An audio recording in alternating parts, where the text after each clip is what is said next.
When I say act like a billionaire, I'm not talking about private jets, mansions on the ocean, or designer watches that cost more than your car. I'm talking about the mindset, the energy, the hunger, and the discipline that billionaires live by. Because the truth is, if you don't shift your psychology, if you don't step into a new identity, then no amount of strategies, tactics, or opportunities will matter. You'll sabotage yourself before you even start. Billionaires don't think in terms of limits. They don't look at a problem and say, I can't do this. They say, how can I? Who do I need? What's the way through? They live in the world of possibility, and that's the world you need to step into. Because if you live in scarcity, you'll always be fighting for scraps. If you live in abundance, you'll start creating, building, expanding, because that's your natural state when you unleash it. But here's the catch. It's not about money. Money is a byproduct. Acting like a billionaire is about owning your time, commanding your focus, and living with absolute certainty. It's about training your brain to see opportunities where others only see obstacles. It's about conditioning yourself every single day to raise your standards so high that nothing average can survive in your world. A billionaire doesn't wake up and hit snooze 10 times. A billionaire doesn't scroll endlessly on social media comparing themselves to everyone else. They wake up with intention. They wake up with clarity. They wake up with a question burning in their minds.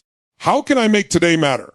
How can I create something that will outlast me? And if you're sitting there saying, I'm not even close to being a billionaire, let me tell you, neither were they. Every billionaire started as a kid with an idea, a dream, or sometimes nothing at all. Some were broke. Some were in debt. Some were told they weren't smart enough, weren't good enough, would never make it. The difference. They didn't buy into the story. They created a new one. So if you want to act like a billionaire, you start with your state. Energy is everything. When you raise your energy, you shift your focus. When you shift your focus, you make better decisions. When you make better decisions, you get new results. That's how you break the cycle. Act like a billionaire means stop thinking in terms of days and weeks. Start thinking in decades. Stop thinking in terms of what you can get. Start thinking in terms of what you can give. Billionaires don't play for small stakes. They play for impact. They play to leave a legacy. They play to solve problems that scare most people away. And here's the ultimate truth. You don't wait until you have billions to act like one. You act like it now. You lead yourself now. You demand more from yourself now. You show up with the energy, the focus, the boldness of someone who already has it. Because success doesn't come to the person waiting for permission. Success comes to the person who claims it, who embodies it, who becomes it long before the world can see it. So when you leave here today, ask yourself, am I acting like a billionaire? Am I owning my time, owning my energy, owning my vision? Or am I letting distractions, doubts, and fears dictate my life? Because the moment you decide, the moment you raise your standard, the moment you start living like it's already yours, that's when everything changes. When you shift from scarcity to abundance thinking, your entire world transforms because scarcity is the prison that keeps most people trapped, living in fear, holding themselves back, and accepting less than they deserve, while abundance is the key that unlocks creativity, power, and possibility. Scarcity whispers in your ear and tells you there is not enough money, not enough opportunity, not enough time, not enough resources, not enough connections, and not enough chances. It convinces you to compete for crumbs when you have the ability to bake your own loaf. Abundance, on the other hand, opens your eyes to realize there is more than enough to go around, that opportunities are everywhere, and that success is not a zero-sum game where someone else's win means your loss. When you truly step into abundance, you stop living in reaction and start living in creation. Scarcity keeps people stuck in a cycle of fear, fear of failing, fear of losing, fear of rejection, fear of trying and not getting the result. Abundance wipes that fear out because it shifts the question from what if it doesn't work to what if it does, from what if I lose to what if I win, and from what if I'm not enough to what if I'm more powerful than I ever imagined.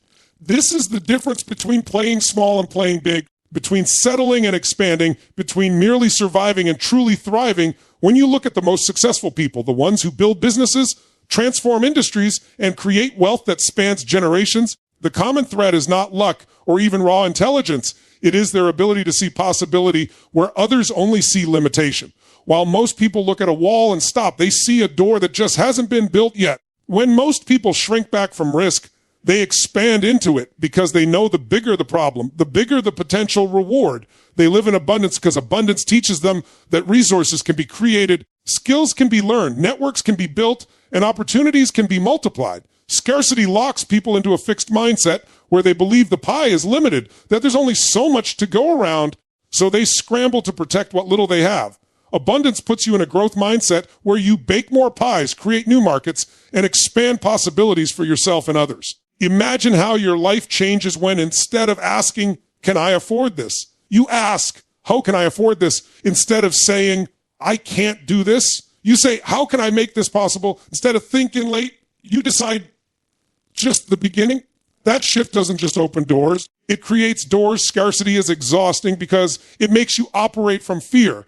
It makes you cling tightly to what you have, terrified that if you take a risk, you'll lose it all. It keeps you small, hesitant, always second-guessing, always overthinking. Abundance is energizing because it makes you operate from possibility. You're no longer paralyzed by fear because you realize that even if you fail, you can create again. Even if one door closes, another 10 can open if you're willing to see them. With abundance thinking, failure is not final. It's feedback. It's education. It's a stepping stone to growth. Scarcity makes you guard your ideas. Abundance inspires you to share them, knowing that collaboration often leads to breakthroughs you couldn't achieve alone. Scarcity says, what if I give and there's nothing left for me? Abundance says, the more I give, the more flows back to me multiplied. Scarcity makes you resent other people's success. Abundance makes you celebrate it because you know their win is proof that more is possible for you too. This shift is not just about money. It's about every area of life, your relationships, your health, your career, your confidence, your contribution. When you embrace abundance, you stop settling for scraps of love, scraps of opportunity, scraps of happiness. You raise your standard because you know there's more out there waiting for you. If you're willing to reach for it, most people live in scarcity without even realizing it. They say things like, I don't have time. I can't afford it. People like me don't get chances like that. Those statements sound small, but they become self-fulfilling prophecies because your brain is always listening. If you tell yourself you don't have time, your brain won't look for time. It will shut down possibility. If you say you can't afford it, your brain won't look for creative ways to make it possible. It will accept defeat. Abundance language, however, opens up new pathways. When you start saying, how can I make the time? Your brain begins to reorganize priorities. When you ask, how can I afford it? Your brain starts seeking strategies and opportunities. The words you choose reveal whether you're living in scarcity or abundance. That's why billionaires and high achievers speak differently. They train their language to reflect possibility, not limitation. They reprogram their mind to expect more, to seek more, to demand more. And over time, their reality shifts to match that expectation. The most powerful part of abundance thinking is that it's not dependent on your current circumstances. You don't need $1 million in the bank to think abundantly. You need the courage to think abundantly to ever create $1 million in the first place. Abundance is a mindset, not a bank statement. You can be broke and still abundant if you see possibilities instead of walls. You can be rich and still stuck in scarcity if you live in fear of losing what you have. That's why acting like a billionaire doesn't start with money, it starts with mindset. Because if you can master abundance thinking before you have the wealth, you'll naturally attract the wealth, the opportunities, the people, and the experiences that multiply it. Scarcity blinds you to opportunities even when they're right in front of you. Abundance opens your vision so you see opportunities everywhere you look. The shift from scarcity to abundance is the moment you stop asking, what's left for me? And start asking, what can I create next? It's the moment you stop fearing the future and start designing it. It's the moment you stop playing small and start stepping fully into your potential. Raise your standards daily, because the truth is your life will always reflect the standards you set for yourself, not the goals you talk about, not the dreams you daydream about, but the standards you live by every single day. If your standard is average, you will attract average results. If your standard is excellence, you will demand more of yourself, and life will meet you at that level. Think about it. Everything in your life right now, your health, your relationships, your finances, your career, is a reflection of the standards you've decided are acceptable. If you tolerate being tired all the time, then your body will adapt to that. If you tolerate being broke, your mind will normalize it. If you tolerate mediocrity, your environment will feed you more of it. But the moment you raise your standard, the moment you draw a line in the sand and say, this is no longer acceptable, I demand more, that's when transformation begins. Raising your standards isn't about willpower. It's about identity. You don't get long-lasting change by saying, I should eat healthier, or I should work harder. Change sticks when you shift from, I should to, I must, when you decide this is who I am now. If your identity is, I'm someone who values energy, then you don't negotiate about eating junk food or skipping workouts because that's not aligned with who you are. If your identity is I'm someone who delivers excellence, then you don't cut corners, you don't procrastinate, you don't settle, because that would break the standard you've chosen. People love to say they want better results, but they rarely stop to ask, what kind of person do I need to become to attract and sustain those results? Raising your standard daily means constantly stepping into that new identity, demanding more from yourself, not in one massive leap, but in every small choice you make throughout the day. Discipline is the bridge between your standards and your results. Without discipline, your standards remain words, but with discipline, they become your reality. Discipline is doing what you said you would do long after the emotion you felt when you said it has faded. Anyone can be motivated for a moment, but discipline is what carries you when motivation disappears. It's waking up earlier when you'd rather sleep in. It's pushing through the extra rep at the gym when you're tired. It's finishing that project when every part of you wants to put it off until tomorrow. Every time you choose discipline, you're raising your standard. You're sending a message to your brain and to the world. This is who I am. This is the level I play at. This is the standard I accept. And the more you practice it, the stronger it becomes, until discipline feels less like a struggle and more like a natural extension of who you are. Energy is the fuel that drives your standards. You can't perform at a high level if you're running on empty. Billionaires, top athletes, world-class performers, they all obsess over their energy because they know without it, their standards collapse. Your energy is not just physical, it's mental and emotional. If your body is sluggish, your mind slows down. If your emotions are drained, your decisions suffer. Raising your standards means taking responsibility for your energy every single day, fueling your body with the right foods, moving it with exercise, renewing it with rest, and protecting it from toxic influences. People who operate at the highest levels don't allow themselves to get dragged down by gossip, negativity, or distractions.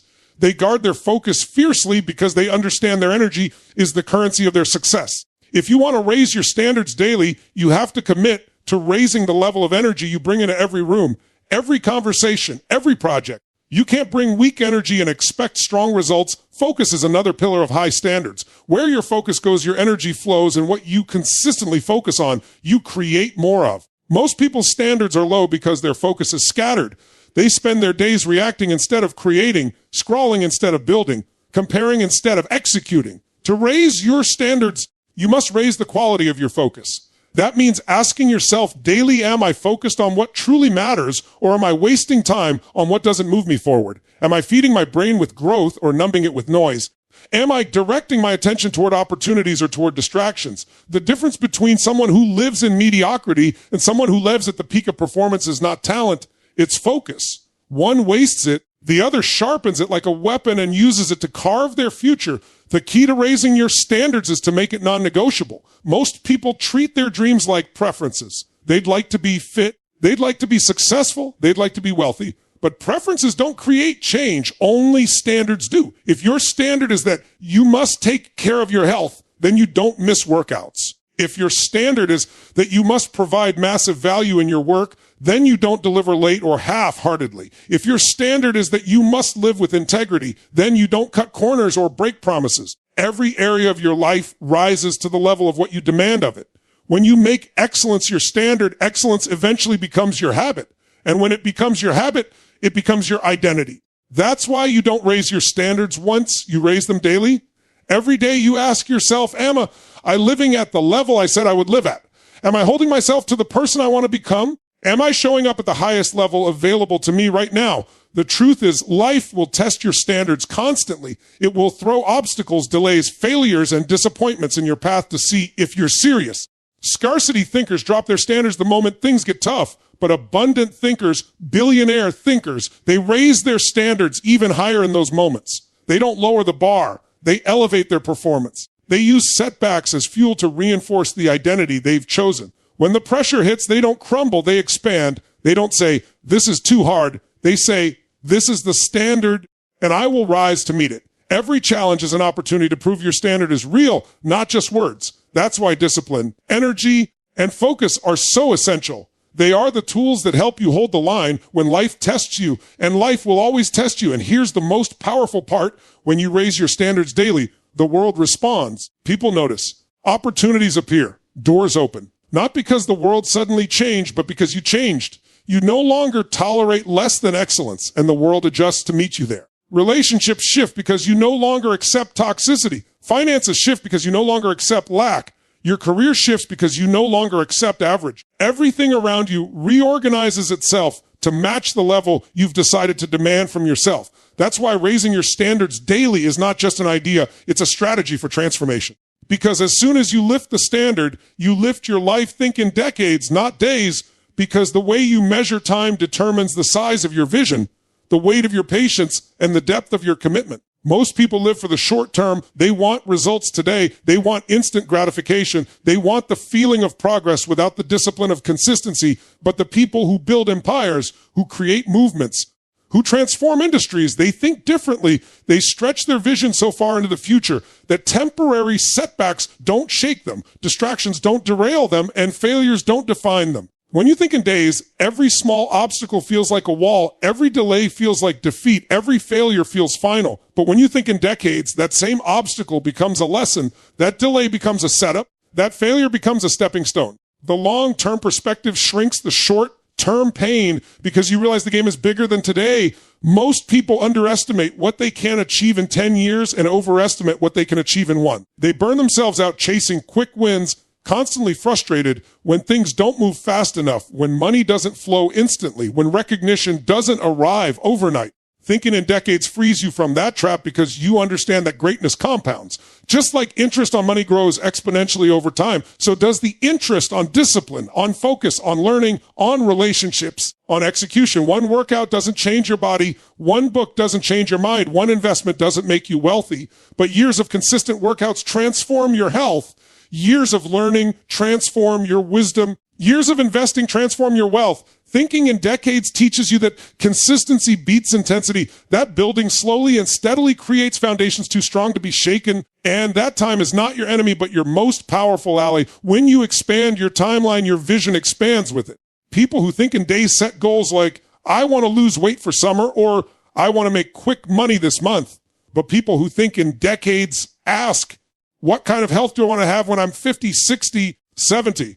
Or what kind of wealth do I want to pass on to my family? Or what kind of impact do I want my work to have on the world long after I'm gone? Those are questions that force you to raise your standard because they require long-term solutions, not temporary fixes. You can't cheat your way to a decade of health. You can't fake your way into a decade of wealth. You can't shortcut your way into a decade of legacy. Thinking long forces you to play at a higher level because the small, lazy, short-term moves collapse over time, but consistent, disciplined action multiplies. The people who think in decades are the ones who write books instead of tweets, who build companies instead of chasing gigs, who create wealth instead of cash flow alone, who shape culture instead of just consuming it. Another power of thinking in decades is resilience. When your horizon is short, every failure feels catastrophic. Lose a client, and you feel like you're done. Miss a deadline, and you feel like you've blown it.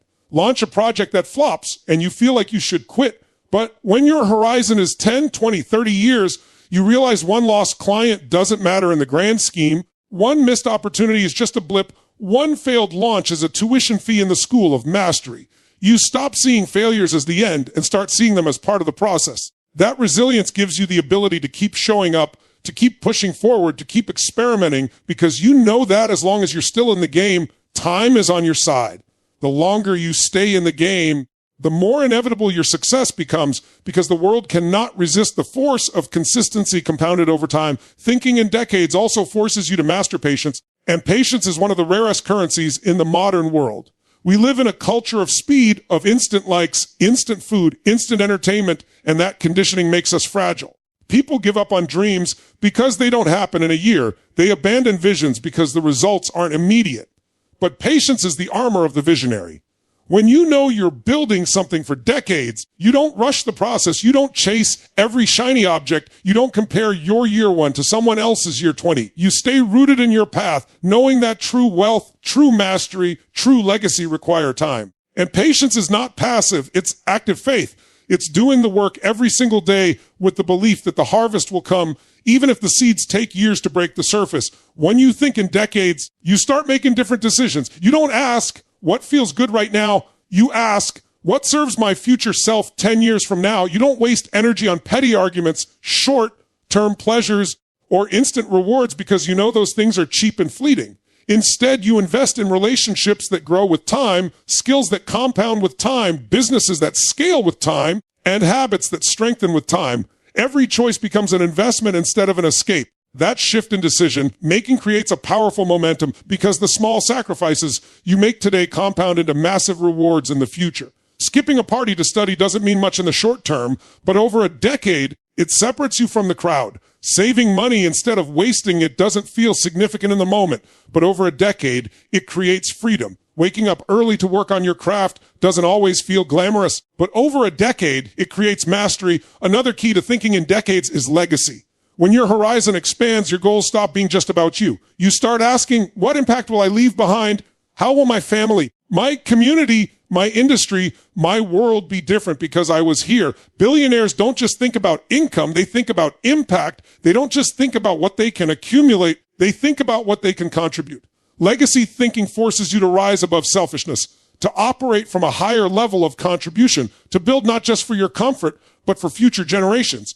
It's the reason why people who think in decades often become leaders, innovators, pioneers, because they're not just living for the applause of today, they're living for the echoes of tomorrow. And perhaps the most transformative part of thinking in decades is that it gives you freedom from the constant pressure of needing to make it instantly. When you see your life as a long game, you give yourself permission to experiment, to fail, to learn, to grow without the burden of immediate perfection. That freedom unlocks creativity because you're no longer paralyzed by the fear of messing up. You're not worried about looking foolish today because you know it's only a small piece of a much larger puzzle. That creative freedom leads to breakthroughs that short-term thinkers will never experience because they're too busy rushing, too busy proving, too busy grasping for crumbs instead of building their feast. Thinking in decades, not days, doesn't mean you don't act with urgency today. It means your urgency is aligned with a larger vision. It means you don't just chase the quick hit, you build the foundation. It means you don't just aim for survival, you aim for significance. It means every day matters, but not because it must bring instant results, but because it's one brick in the cathedral you're constructing, one note in the symphony you're composing, one chapter in the book of your legacy. Lead with value, because the fastest way to elevate your life, your business, your influence, and your relationships is to shift your focus from what you can take to what you can give. Most people move through life in a transactional mindset, always asking what's in it for me, always measuring every opportunity based on immediate gain, always calculating whether they are being overextended or under-awarded. That scarcity approach keeps them small, keeps them stuck, keeps them unnoticed, because the truth is value creates gravity. And when you lead with value, you become magnetic. People are drawn to those who give without keeping score, to those who create solutions instead of complaining about problems, to those who contribute first and trust that the rewards will flow back in due time. Leading with value isn't just an act of generosity. It's a strategy for growth, for influence, for abundance. When you look at the most successful people in the world, whether in business, leadership, or art, they didn't get there by chasing the quickest paycheck. They got there by obsessing over value. The entrepreneur who dominates an industry doesn't ask, how do I make money today? They ask, how do I create something so valuable that people can't imagine living without it? The leader who builds a loyal team doesn't ask, how do I get people to follow me? They ask, how do I serve them so powerfully that following me becomes natural? The artist who leaves a legacy doesn't ask, how do I get famous? They ask, how do I create something that moves people, inspires people, changes people? When you lead with value, money, recognition, and influence stop being the target and start being the byproduct. They come as a result of the value you've poured into the world. Leading with value also shifts your relationships because it moves you from a mindset of taking to a mindset of contributing. Instead of asking, what can this person do for me? You ask, how can I make their life better? How can I support them? How can I add to their journey? That shift creates deeper trust, stronger connections, and lasting loyalty, because people feel when someone is with them for what they can give versus what they can get. In friendships, it means showing up consistently, listening more than speaking, encouraging more than criticizing. In business, it means serving your clients beyond the contract, delivering more than expected, surprising them with excellence. In leadership, it means caring for your people, not just as workers, but as human beings with dreams, fears, and families. Relationships built on value outlast transactions, and in a world where most people operate transactionally, You instantly stand out when you choose contribution. One of the most powerful things about leading with value is that it creates opportunities that shortcuts and self-interest never could. When you're the person who consistently gives, who consistently solves, who consistently uplifts, doors open for you. People remember you. They talk about you. They refer you. They want to collaborate with you. Your reputation becomes your currency, and that reputation is built on the trail of value you've left behind. Think of it like planting seeds. Every time you add value to someone's life, you're planting a seed. Maybe it grows tomorrow, maybe it grows in 5 years, but eventually the harvest comes back multiplied. The person you helped without expecting anything in return might introduce you to a life-changing connection later. The client you over-delivered for might bring you 10 more clients. The community you poured into might elevate you into leadership. But if you move through life only giving when you see an immediate return, you rob yourself of the exponential rewards that come with patience and trust. Leading with value requires you to operate from abundance, because if you're stuck in scarcity, you'll always hesitate to give. You'll always think, if I help them, I'll have less for myself. If I share my ideas, they'll steal them. If I give too much, I'll be taken advantage of. That mindset keeps your hands closed, and closed hands can't receive. But abundance reminds you that there's more than enough to go around, that giving doesn't subtract from you, but multiplies through you, that the more you pour out, the more flows back in. When you lead with value, you stop worrying about who owes you and start trusting that the universe, the marketplace, the network, the community will eventually balance the scales in your favor. It may not come from the same person you gave to. It may not come in the same form you expected, but it will come because value always circulates back. This principle is especially true in business. The companies that dominate the world are not the ones that focus on how do we extract the most money from our customers. They are the ones that ask, how do we deliver the most value? That's why some brands become indispensable. They obsess over creating the best experience, the best service, the best product, until their value is so undeniable that customers don't just buy from them. They become advocates. When you lead with value, you stop competing on price, because value makes you priceless. People will always pay more, wait longer, and remain loyal to the ones who deliver more than expected. That's the power of a value-first mindset. It elevates you above the noise. It makes you unforgettable in a world where everyone else is chasing the next quick win. Leading with value also transforms how you show up in your craft. Instead of chasing recognition, you chase mastery. Instead of worrying about how fast you grow, you focus on how deeply you can serve. You ask yourself daily, how can I do this better? How can I make this more useful? How can I make this more meaningful? That obsession with value sharpens your skills, strengthens your reputation, and expands your influence. Over time, the gap between you and the competition widens, because while they were cutting corners to get ahead, you were raising the bar to serve more. Leading with value builds an unshakable foundation, because while trends change, markets shift, and technologies evolve, value never goes out of style. The world will always reward the ones who bring more, give more, and serve more, and perhaps the most profound shift is what happens inside you when you lead with value. You begin to operate at a higher frequency, because you're no longer consumed with taking, with scarcity, with fear of lack. You wake up with purpose, because you know your life is about contribution, not just consumption. You carry yourself with confidence because you know you are valuable, not because of what you own, but because of what you give. You start to experience fulfillment, not just success, because fulfillment doesn't come from accumulation. It comes from contribution. The joy of giving, of serving, of impacting others creates a deeper satisfaction than any material reward ever could. And when that becomes your way of life, success chases you, opportunities chase you, abundance chases you, because the universe always expands around those who expand value into it, embody success. Now, because the most powerful shift you can ever make is to stop waiting for external results, to give yourself permission to think, feel, and act like the person you want to become. Most people live in a cycle of delay, always telling themselves, when I have more money, then I'll feel abundant. When I get the promotion, then I'll feel confident. When I build the business, then I'll show up like a leader. When I reach the milestone, then I'll allow myself to think like a success. That thinking is backwards, because your identity always precedes your results.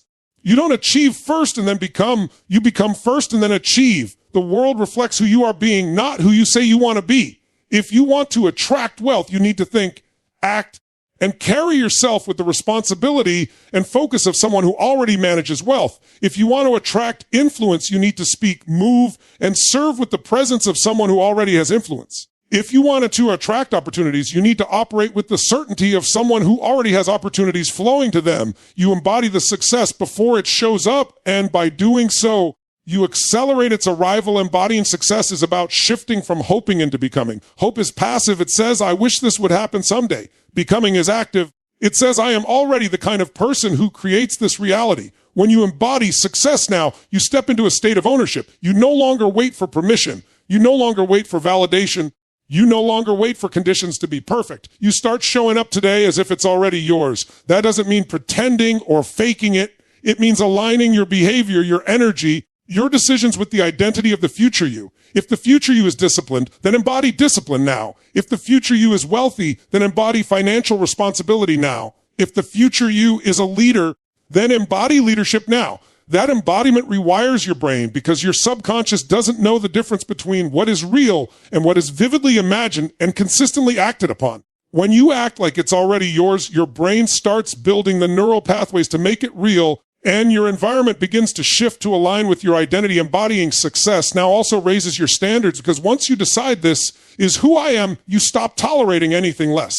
If you embody the identity of a healthy person, you no longer negotiate with unhealthy habits. If you embody the identity of a confident person, you no longer entertain self-doubt conversations that keep you small. If you embody the identity of a successful entrepreneur, you no longer waste time on distractions that don't serve your mission. Embodiment creates alignment, and alignment eliminates the internal conflict that keeps most people stuck. People say they want success, but they act like someone who doesn't believe it's possible. They want abundance, but they behave like someone who fears lack. They want love, but they carry themselves like someone who doesn't deserve it. That contradiction creates resistance. But when you embody success now, your thoughts, your emotions, and your actions line up. You stop sending mixed signals to the world, and the world responds with clarity. One of the most important aspects of embodying success is energy.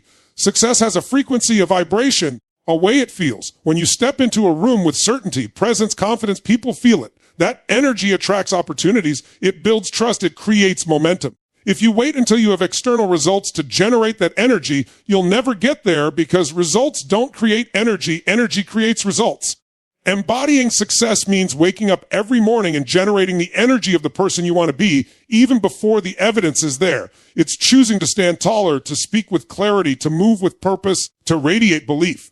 That energy draws the right people, the right opportunities, and the right circumstances into your orbit. It shifts how others perceive you, and more importantly, it shifts how you perceive yourself. Embodying success also requires discipline because consistency is what makes the identity real. It's not about acting like success for one day and then slipping back into old habits.